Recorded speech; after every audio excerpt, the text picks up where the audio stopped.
Estamos começando hoje o nosso primeiro programa Encontro com Joana de Ângeles. Eu queria agradecer muito a página Joana de Ângeles e a psicóloga, psicoterapeuta Jurecê Curupaná, né?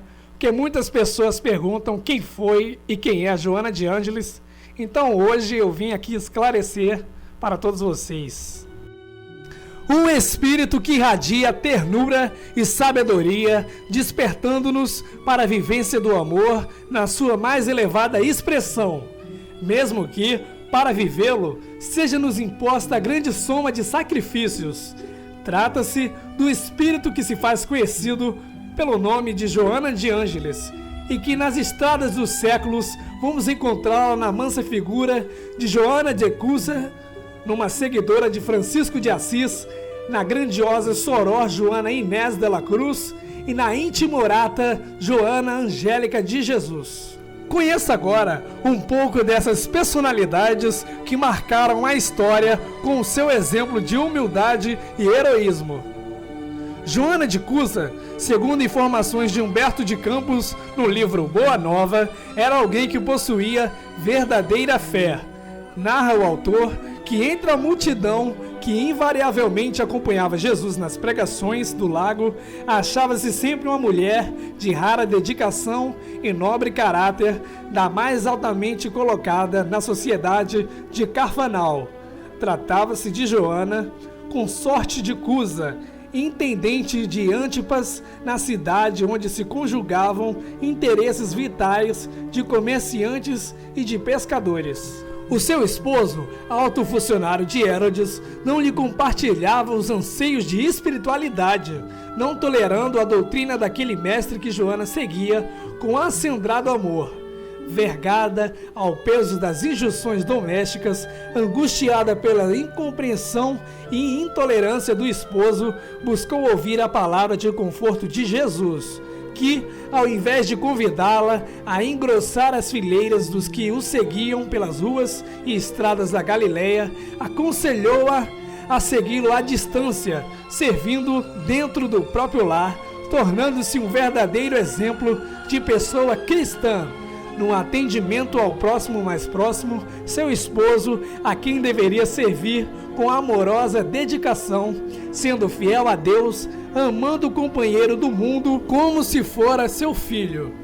Jesus traçou-lhe um roteiro de conduta que lhe facultou viver com resignação o resto de sua vida. Mais tarde, tornou-se mãe. Com o passar do tempo, as atribuições foram se avolumando. O esposo, após uma vida tumultuada e inditosa, faleceu, deixando Joana sem recursos e com um filho para criar.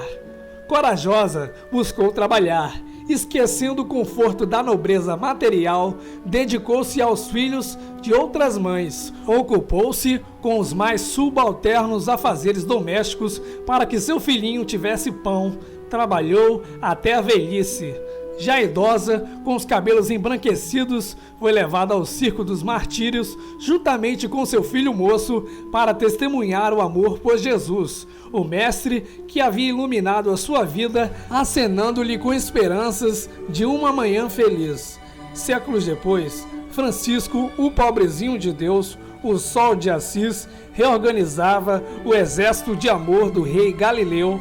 Ela também se candidatava a viver com ele a simplicidade do Evangelho de Jesus, que a tudo ama e compreende, entoando a canção da fraternidade universal, tornando-se então uma das discípulas de Clara de Assis. No século XVII, ela reaparece no cenário do mundo para mais uma vida dedicada ao bem. Renasce em 1651 na pequenina San Miguel Nepantla, a uns 80 quilômetros da cidade do México, com o nome de Joana de Asbage e Ramírez de Santillana, filha de pai basco e mãe indígena. Após 3 anos de idade, fascinada pelas letras, ao ver sua irmã aprender a ler e escrever, engana a professora e diz-lhe que sua mãe mandara pedir-lhe que a alfabetizasse. A mestra, acostumada com a precocidade da criança, que já respondia às perguntas que a irmã ignorava, passa a ensinar-lhe as primeiras letras. Começou a fazer versos aos 5 anos. Aos 6 anos, Joana dominava perfeitamente o idioma pátrio, além de possuir habilidades para costura e outros afazeres comuns às mulheres da época. Soube que existia no México uma universidade e empolgou-se com a ideia de, no futuro, poder aprender mais e mais entre os doutores. Em conversa com o pai, confidenciou suas perspectivas para o futuro. Dom Manuel, como um bom espanhol, riu-se e disse gracejando: "Só se você se vestir de homem, porque lá só os rapazes ricos podem estudar." Joana ficou surpresa com a novidade e logo correu à sua mãe, solicitando insistentemente que a vestisse de homem desde já, pois não queria, em hipótese alguma, ficar fora da universidade. Na capital, aos 12 anos, Joana aprendeu latim em 20 aulas e português sozinha. Além disso, falava Nahuatl, uma língua indígena. O Marquês de Mancera, querendo criar uma corte brilhante na tradição europeia, convidou a menina prodígio de 13 anos para a dama de companhia de sua mulher. Na corte, Joana encantou a todos com sua beleza, inteligência e graciosidade, tornando-se conhecida e admirada pelas suas poesias, seus ensaios e peças bem-humoradas. Um dia, o vice-rei resolveu testar os conhecimentos da vivaz menina e reuniu 40 especialistas da Universidade do México para interrogá-la sobre os mais diversos assuntos. A plateia assistiu, pasmada, aquela jovem de 15 anos responder durante horas o bombardeio de perguntas dos professores. E tanto a plateia como os próprios especialistas aplaudiram-na ao final, ficando satisfeito o vice-rei. Mas a sua sede de saber era mais forte que a ilusão de prosseguir brilhando na corte. A fim de se dedicar mais aos seus estudos e penetrar com profundidade no seu mundo interior, numa busca incessante de união com o divino. Ansiosa por compreender Deus através de sua criação, resolveu ingressar no convento das Carmelitas Descalças, aos 16 anos de idade. Desacostumada com a rigidez ascética, adoeceu e retornou à corte. Seguindo orientação de seu confessor, foi para a Ordem de São Jerônimo da Conceição, que tem menos obrigações religiosas, podendo dedicar-se às letras e à ciência. Tomou o nome de Soror Joana Ignés de la Cruz. Na sua confortável cela, cercada por inúmeros livros, globos terrestres, instrumentos musicais e científicos, Joana estudava e escrevia seus poemas, ensaios, dramas, peças religiosas, cantos de Natal e música sacra. Era frequentemente visitada pelos intelectuais europeus e do Novo Mundo, intercambiando conhecimentos e experiências. A linda monja era conhecida e admirada por todos, sendo seus escritos popularizados não só entre os religiosos, como também entre os estudantes e mestres das universidades de vários lugares. Era conhecida como a monja da biblioteca. Se imortalizou também por defender o direito da mulher de ser inteligente e capaz de lecionar e pregar livremente. Em 1695, houve epidemia de peste na região. Joana socorreu durante o dia e a noite as suas irmãs religiosas que, juntamente com a maioria da população, estavam enfermas. Foram morrendo aos poucos, uma a uma das suas assistidas, e quando não restava mais religiosas, ela, abatida e doente, tombou vencida aos 44 anos de idade. Passados 66 anos do seu regresso à pátria espiritual, retornou agora na cidade de Salvador, na Bahia, em 1761, como Joana Angélica, filha de uma abastada família. Aos 21 anos de idade, ingressou no convento da Lapa como franciscana, com o nome de Soró Joana Angélica de Jesus, fazendo profissão de irmã das religiosas reformadas de Nossa Senhora da Conceição. Foi irmã, escrivã e vigária. Em 1875, tornou-se abadesa e no dia 20 de fevereiro de 1822, defendendo corajosamente o convento, a Casa do Cristo, assim como a honra das jovens que ali moravam, foi assassinada por soldados que lutavam contra a independência do Brasil. Nos planos divinos, já havia uma programação para essa sua vida no Brasil, desde antes, quando reencarnara no México como Soró Joana Inés de la Cruz. Daí veio a sua facilidade extrema para aprender o português. É que, nas terras brasileiras, estavam reencarnados e reencarnariam brevemente espíritos ligados a ela, almas comprometidas com a lei divina que fazia parte de sua família espiritual e aos quais desejava auxiliar.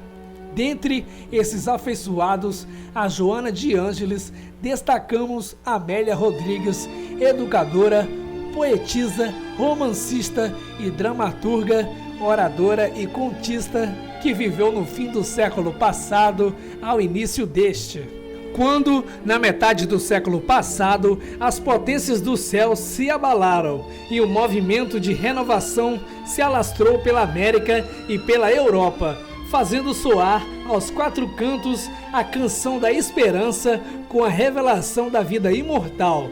Joana de Ângeles integrou a equipe do Espírito de Verdade para o trabalho de implantação do cristianismo redivido, do Consolador prometido por Jesus. E ela, no livro Após a Tempestade, em sua última mensagem, referindo-se aos componentes de sua equipe de trabalho, diz: quando se preparavam os dias da codificação espírita, que ando se convocavam trabalhadores dispostos à luta, quando se anunciavam as horas preditas, quando se arregimentavam ceareiros para a terra, escutamos o convite celeste e nos apressamos a oferecer nossas parcas forças, quanto nós mesmos, a fim de servir na ínfima condição de sucadores do solo, onde deveriam cair as sementes de luz do Evangelho do Reino. Em O Evangelho segundo o Espiritismo, vamos encontrar duas mensagens assinadas por um espírito amigo. A primeira, no capítulo 6, item 7, com o título A Paciência, escrita em Havre, 1862, a segunda no capítulo 18, itens 13 e 15, intitulada Dá-se a Aquele que Tem, psicografada no mesmo ano que a anterior, na cidade de Bordeaux. Se observarmos bem, veremos a mesma Joana que nos escreve hoje, ditando no passado uma bela página como modelo das nossas atitudes em qualquer situação.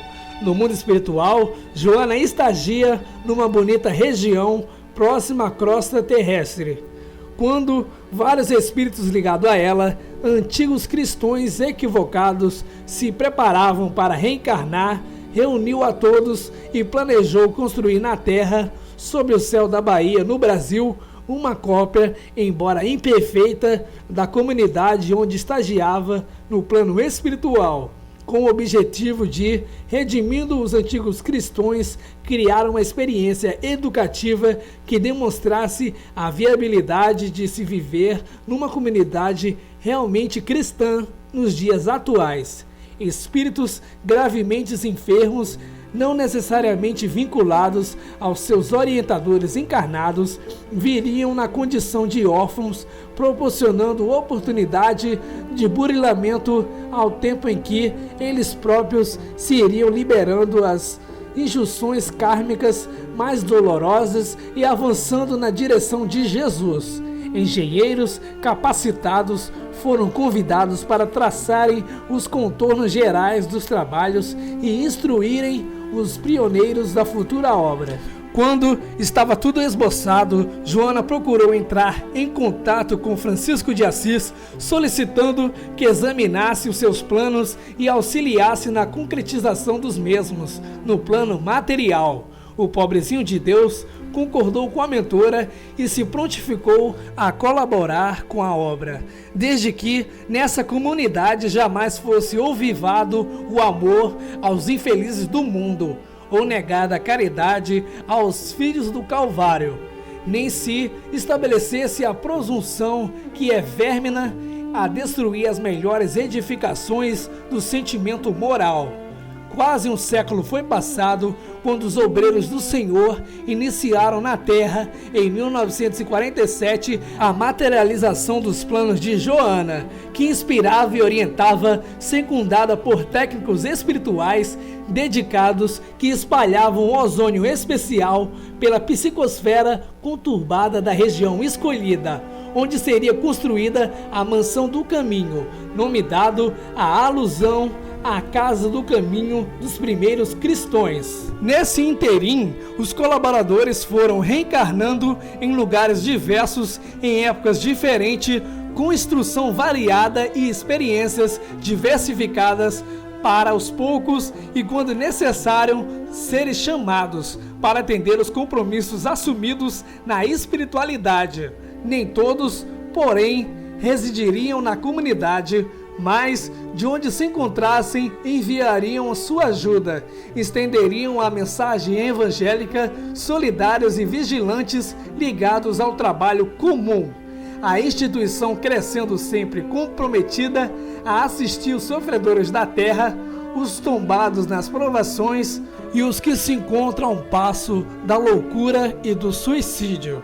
Graças às atividades desenvolvidas tanto no plano material como no plano espiritual, com a terapia de emergência a recém-desencarnados e atendimentos especiais, a Mansão do Caminho adquiriu uma vibração de espiritualidade que suplanta as humanas vibrações dos que ali residem e colaboram. Texto de Divaldo Pereira Franco, a veneranda Joana de Ângeles. Muito obrigado a todos que me ouviram do começo ao fim e aos que também não conseguiram ouvir. E um forte abraço. Até a próxima.